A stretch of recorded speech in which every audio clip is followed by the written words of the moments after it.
Bestian, pasar kenapa udah kemarin juga ke sini. Mm-mm. Bab 3527. Kamu cukup kuat. Perampok gendut itu tertegun. Dia tidak menyangka ada seseorang yang berani menghentikannya sekarang. Lalu dia menunjukkan ekspresi galak. Siapa kamu? Apakah kamu berani mengganggu urusanku? Ye Chong tidak menjawab. Hanya memandang pria gendut itu dengan acuh tak acuh. Tangannya menggenggam erat pergelangan tangan pria gendut itu, mencegah pria gendut itu bergerak. Qiu Xiaoswei menatap Ye Chong, matanya dipenuhi rasa terima kasih. Hu Qian juga ada di samping. Meskipun dia biasanya sombong, dia tidak bisa tidak menjadi bergantung pada Ye Chong saat ini.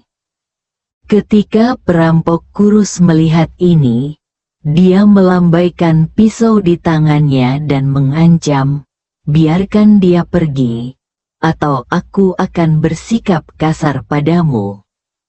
Pria botak itu juga berdiri, menatap Ye Chong dengan dingin, seolah dia siap mengambil tindakan kapan saja. Ye Chong mendengus dingin. Lalu dia memutar lengan pria gendut itu sedikit, memaksanya mundur beberapa langkah. Ah, perampok gendut itu menjerit kesakitan dan harus mundur beberapa langkah.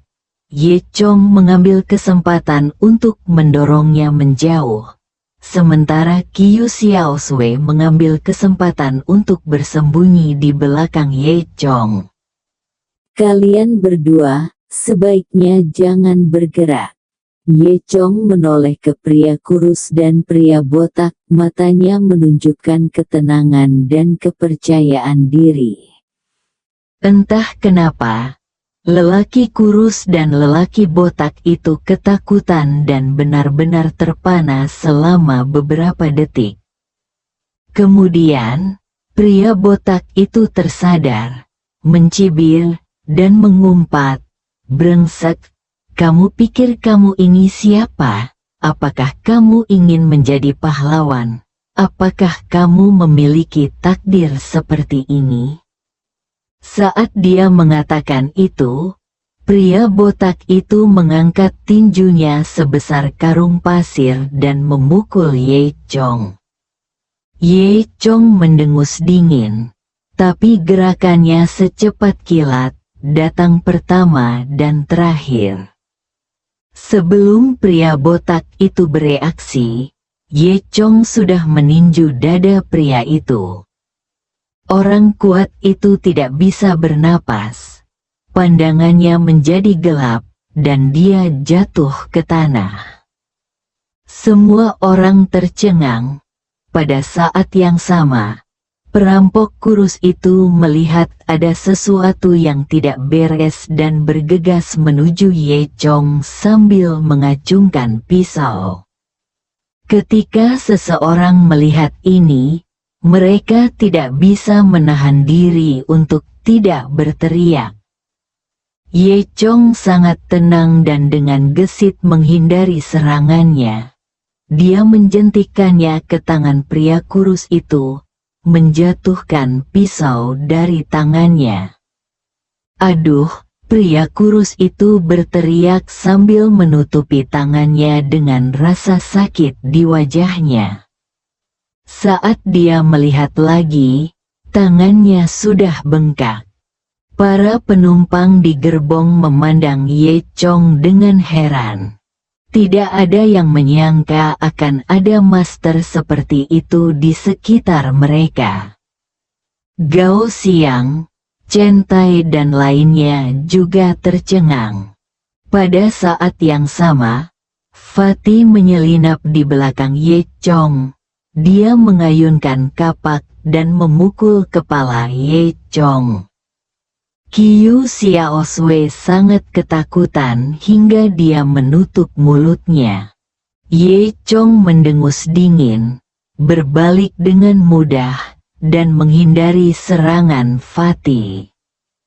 Kemudian, Ye Chong menendang perut pria gendut itu dan menendangnya pergi. Pria gendut itu terbang beberapa meter dan berlutut di tanah kesakitan. Pergerakan Ye Chong selesai dalam sekali jalan, dan para penumpang di gerbong tercengang. Faktanya, Ye Chong hanya menunjukkan kurang dari 1 miliar kekuatannya. Pada saat ini, Lin Yue juga berdiri. Dia berteriak, "Semuanya, tolong!" Kemudian, beberapa pria pemberani berdiri, dan semua orang segera mengikat ketiga perampok itu dengan sabuk pengaman di dalam mobil. Sampai saat itu tiba, semua orang menghela nafas lega. Ketertiban gerbong berangsur-angsur pulih, dan para penumpang berterima kasih kepada Ye Chong satu demi satu. Banyak orang memandang Ye Chong dengan kekaguman di mata mereka. "Bung, kamu luar biasa, ya. Anak muda, kamu tahu kalau kamu sedang berlatih seni bela diri, kan?" Semua orang berkata satu demi satu. Setelah itu, Lin Yue perlahan berjalan ke sisi Ye Chong, masih memegangi perutnya yang terluka. Dia memandang Ye Chong dengan penuh rasa terima kasih. "Terima kasih. Jika bukan karena kamu, kita semua mungkin menderita." Ye Chong tersenyum sedikit dan tidak berkata apa-apa. Segera, staf di gerbong itu membawa pergi ketiga perampok itu. Kereta berkecepatan tinggi masih berjalan normal. Ye Chong kembali ke tempat duduknya, dan ketenangan kembali ke gerbong. Qiu Xiaosui mendekat dan berkata dengan penuh rasa terima kasih, Tuan, terima kasih, Anda menyelamatkan saya." Qiu Xiaosui sangat dekat, dan aroma tubuhnya mengenai hidung Ye Chong. Karena sangat dekat, Ye Chong bahkan bisa melihat pori-pori halus Qiu Xiaosui dengan jelas. "Bukan apa-apa," kata Ye Chong dengan tenang. Sikap Hu Qian terhadap Ye Chong juga berubah. "Saudaraku, kamu cukup kuat. Apakah kamu sudah berlatih seni bela diri sejak kamu masih kecil?" Ye Chong tidak menjawab. Hu Qian bersuara, merasa sangat tidak senang dengan sikap Ye Chong. Wanita cantik seperti dia yang berinisiatif untuk berbicara dengan laki-laki belum pernah diperlakukan seperti ini sebelumnya. Melihat Qiu Xiaosui sangat berterima kasih pada Ye Chong, Gao Xiang sangat tidak senang. Gao Xiang duduk di seberangnya. Melihat rasa terima kasih Qiu Xiaosui kepada Ye Chong, dan tidak bisa menahan perasaan masam di hatinya. Sebagai orang kaya generasi kedua, dia terbiasa dikelilingi oleh orang lain dan menjadi pusat perhatian. Namun, dia sangat pemalu sekarang. Tapi Ye Chong menunjukkan dirinya di depan Qiu Xiaosui, yang membuatnya merasa cemburu tidak seperti sebelumnya. Dia mendengus dingin dan berkata dengan nada sinis, "Saya telah berlatih sedikit kungfu. Apa hebatnya? Di dunia ini, uang adalah kata terakhir. Apakah Anda pikir Anda hebat hanya karena Anda menyelamatkan semua orang? Biar saya beritahu kamu, uang dapat membuat perbedaan." Ye Chong bahkan tidak repot-repot memperhatikan Gao Xiang dan tidak terpengaruh oleh provokasinya. Qiu Xiaosui berkata dengan tenang, "Uang itu penting, tetapi itu bukanlah segalanya. Terkadang, keberanian lebih penting. Bersembunyi ketika sesuatu terjadi, dan keluarlah dan tertawakan orang lain ketika tidak terjadi apa-apa." Gao Xiang menjadi semakin tidak senang saat melihat Qiu Xiaosui benar-benar berbicara mewakili Ye Chong. Ketika Chen Tai melihat Gao Xiang berbicara, dia juga ikut bergabung, mempermalukan Ye Chong dan berkata, "Haha. Menurutku beberapa orang dengan sengaja bertindak seolah-olah mereka ingin pahlawan menyelamatkan yang cantik.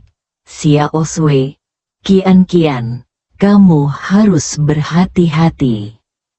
Saudaraku, kamu sangat kuat sekarang. Mengapa kamu tidak datang ketika sesuatu terjadi sekarang? Sekarang kamu berpura-pura." Wajah Chen Tai memerah dan dia berkata, "Ada apa? Apakah kamu peduli? Aku baru saja mengalami kram kaki. Kalau tidak, ini akan menjadi pagi hari." Semua orang mencibir penjelasan Chen Tai, dan mereka semua menunjukkan rasa jijik di mata mereka. Baru saja, mereka menyaksikan kekuatan Ye Chong dengan mata kepala mereka sendiri, dan mereka meremehkan perilaku Gao Xiang dan Chen Tai yang tidak masuk akal. Seorang penumpang paruh baya tidak bisa menahan diri untuk tidak berkata, "Kalian berdua, kenapa aku tidak melihatmu begitu berani sekarang? Sekarang kamu di sini melontarkan komentar sinis." Seorang penumpang wanita muda juga berkata, "Pria ini, terlepas dari keselamatannya sendiri, berdiri untuk melindungi kami. Jika Anda tidak bersyukur, lupakan saja.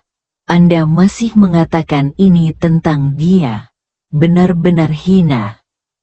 Semakin banyak orang berbicara, Gao Xiang dan Chen Tai merasakan tekanan dari segala arah, dan wajah mereka menjadi sangat jelek. Kedua orang tersebut mungkin tidak menyangka bahwa perilaku mereka akan menimbulkan rasa jijik banyak orang. Ye Chong, sebaliknya, masih terlihat sangat tenang.